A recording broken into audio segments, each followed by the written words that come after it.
What's up, everybody? Welcome back to the channel. I am Christopher Beam with Tactical Advantage, and today we're back on the range for the first time in a few weeks, and we're going to establish a new baseline on the Gabe White technical skills tests. Today's video is brought to us by Mantis. The Mantis family of products is integral to ASP staff building handgun and carbine skills and are your most economical and fastest path to improvement in your skills too. Whether you choose the X10, the Laser Academy, the Blackbeard, or use them all in concert, they will help your practice be more effective, efficient, and fun.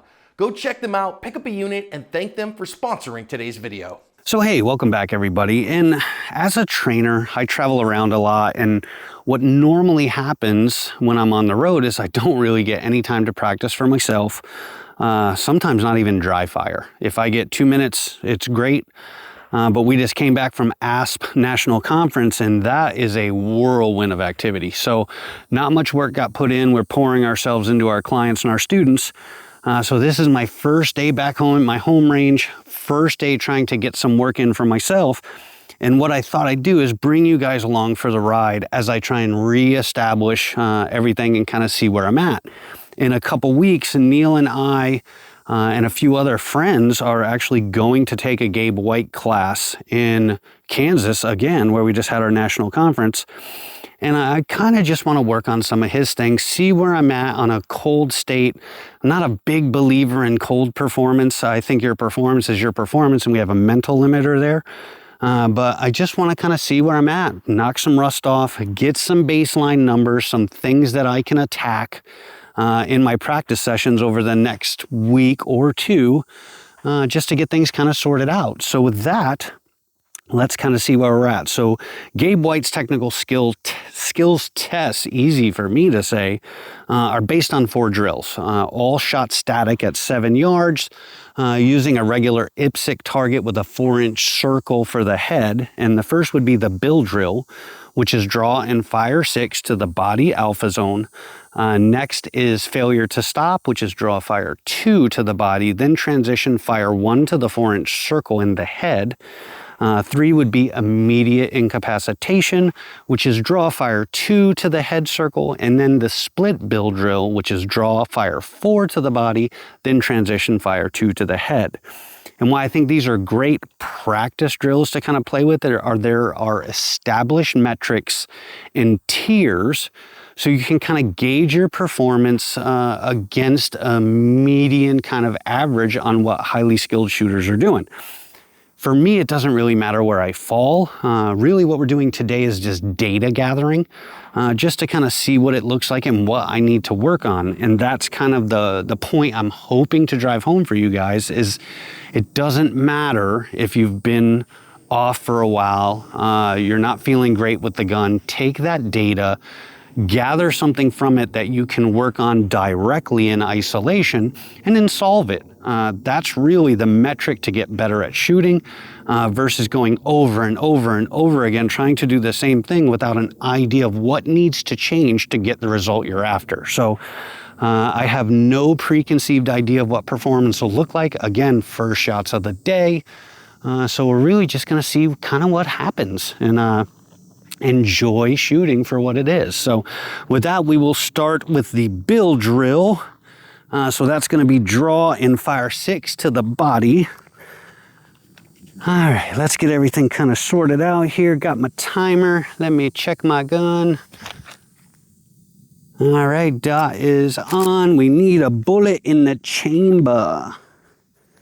All right. So draw fire 6. Let's see what we got.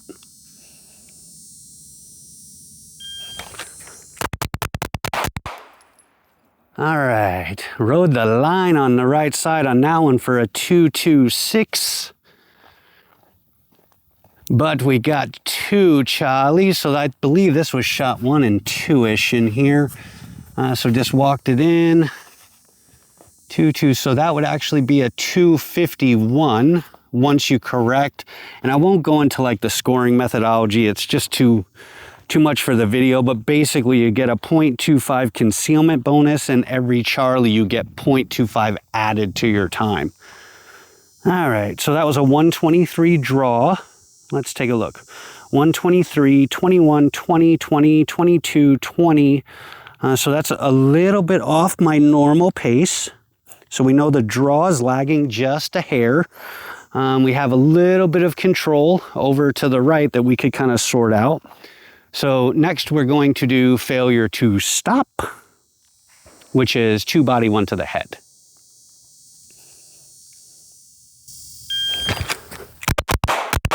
All right, that is clean at a 185. So we would take away 0.25 from that. So that would be a 160 is our corrected time. 1.6 corrected. That's corrected. All right, so now we have immediate incapacitation, which is going to be draw and fire 2 to the 4-inch circle. All right.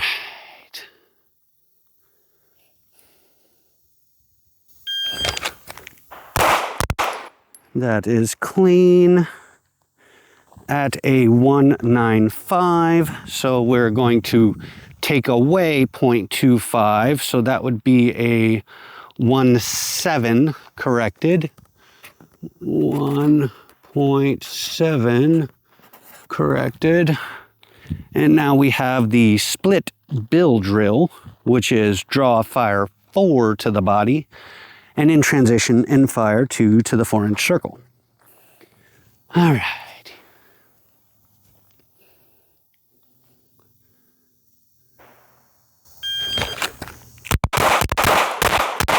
All right, so 1 Charlie left, so that would be raw time at a 279. 2.79. Corrected, corrected, corrected. And that's our Charlie right there. So let's take a peek. So what we've got, and what I said before, how we have the ability to kind of run these numbers against an established metric. What Gabe does is he has, different levels of performance, turbo time, dark pin and light pin, and we have numbers for each of the drills. So we can kind of just gauge that against what other people are doing. So what did I do with my marker? So what we have for the bill drill, we were at a 251. And light pin, you need to be 250 or below. So that would give us a dark pin run. For failure to stop, we need a 170 for his turbo time, which we achieved. And then for immediate incapacitation, we need a sub 2. So we achieved at the turbo standard. And last, for split bill drill, we need a 2.6. So we did not make that. Let me see, but we crushed the light pin time. So we're just slightly off the turbo time for a light pin run. So another thing with how Gabe tests is he takes aggregate performance. So we will just say, basically, for how he does it, I don't want to give away exactly how he does it in the class, but if we ran by the logic that he uses, our aggregate would actually put the run set as a turbo run set. So right now we know our bill drill is giving us the most problem with that dark pin run. So I think the draw is kind of what's dealing with that. And we got, a couple misses, close Charlies that cost us a little time. So that's impatient wanting to force that draw and force those splits. So that's that. Cold run of the day, first time in a couple weeks. Very satisfied with that performance. However, we have some things that we can work on. And that's kind of the message that I want to kind of drive home. Instead of going to the range and just shooting and being disappointed with your performance or unsure how your performance is going to be, use mathematics, not feelings. You can go in and you can run any drill like this, get some ideas on what needs to be approached and what needs to be worked on, and remove your feelings from it. If we're trying to grow in a technical state, mathematics is the way to go. Find some numbers, find out what needs to be worked on, isolate it, approach it, attack it, fix it, correct it, rinse, repeat, rinse, repeat. So for the first shots of the day, after a couple weeks, I'm pretty happy with that. We're going to work on this a little bit and kind of see where we land, but this is how I practice, folks. I hope it helps you guys. Give it a shot. Use the math. See you guys next time.